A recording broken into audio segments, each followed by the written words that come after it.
Assalamu alaikum. How's everyone doing? Hope you're well. Today's topic is about Asian girls. We're going to be discussing the topic of daughter-in-laws as well as other issues facing our community. Hello, Sarah. Hi Sam, how are you? I'm fine, thank you.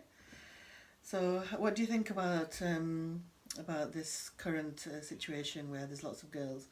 And I mean, in the olden days, we used to run away and we used to try and get away from arranged marriages. But do you think it's changed things?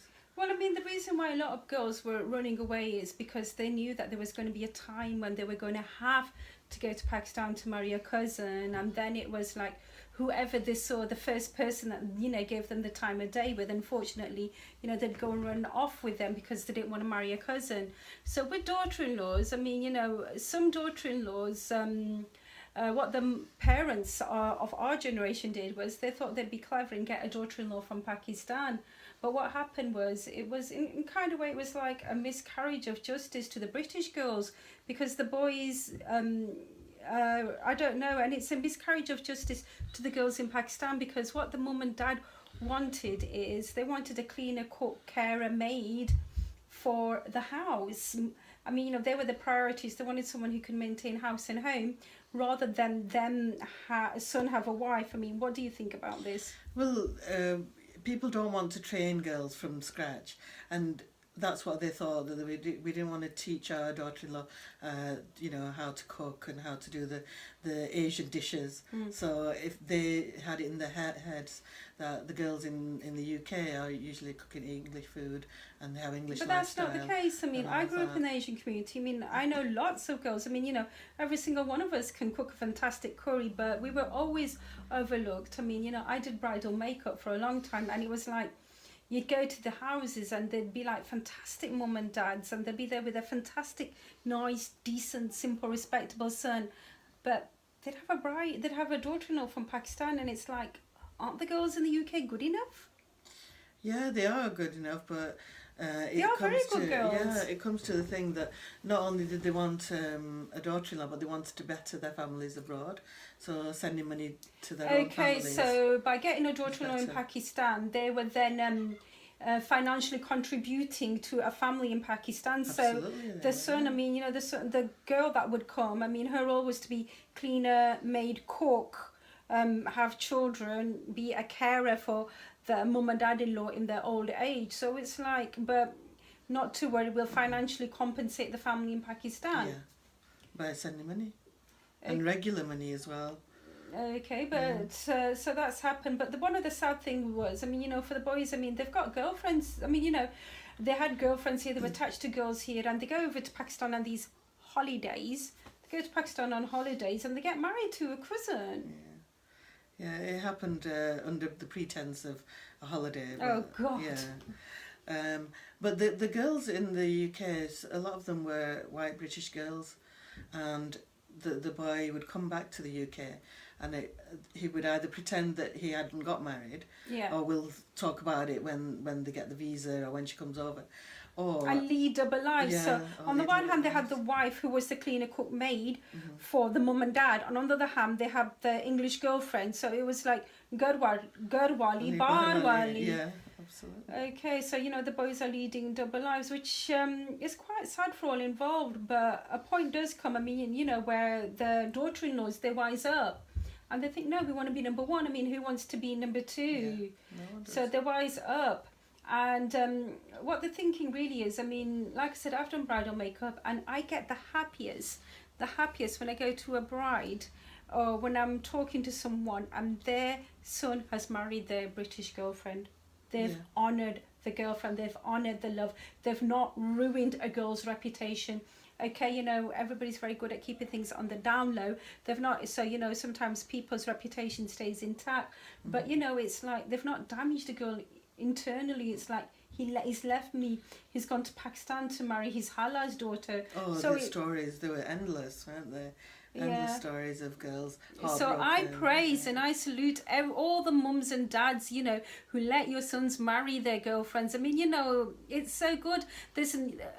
You've not heartbroken a girl, because one of the worst things you can do is break someone's heart. Yeah, absolutely. And it's the girls who come from Pakistan. I mean, sometimes they come and they've watched the films and they think, they're going to be holidaying in Europe, they're going to be running through fields in the Lake District in saris, and they get over here and it's like, no, it's not like that. We want you to sit at home, we want you to raise babies. And it's quite sad because the mums and dads, they come to England for a better life. Yeah.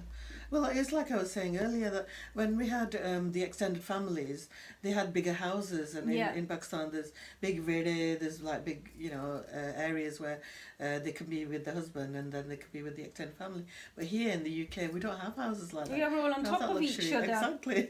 And you can hear, from one room to the next, you can hear what somebody's saying about you as well. So, there's a privacy issue there as well. So I think it was a really big struggle.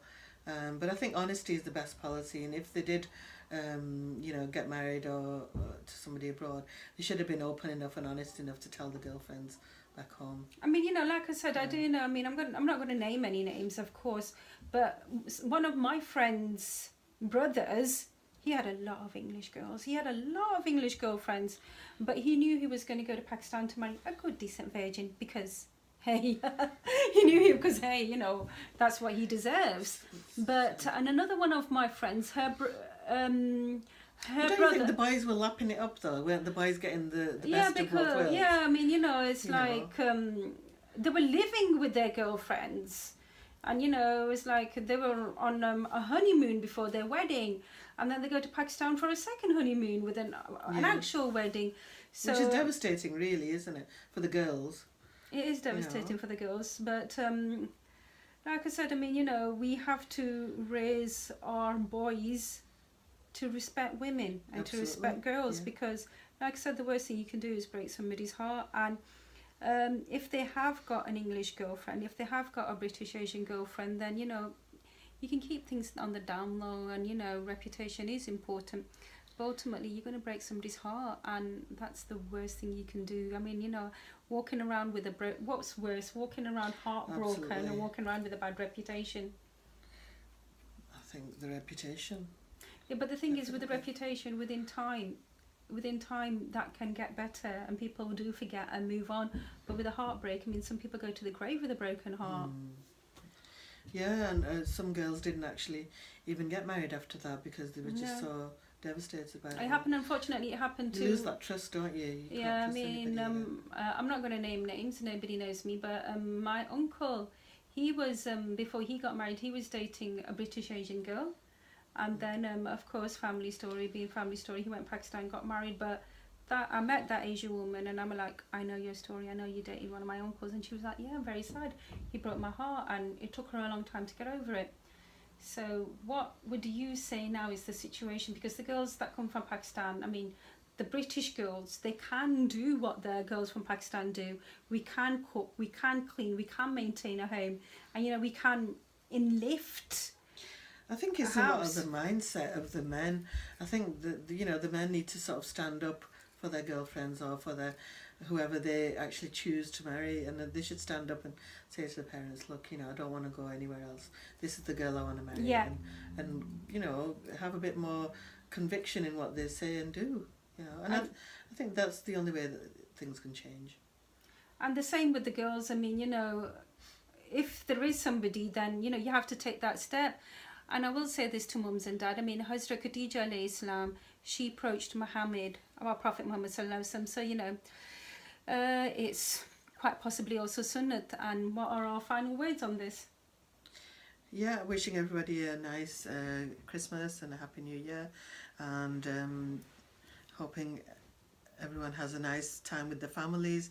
Any problems that you've had in the past should all come to, it should all be ignored now and sort of start afresh, start anew. And don't break anybody's heart, because like I said, reputations, within time, reputations can be mended, but people go to the heart with a broken grave. Thank you very much for watching.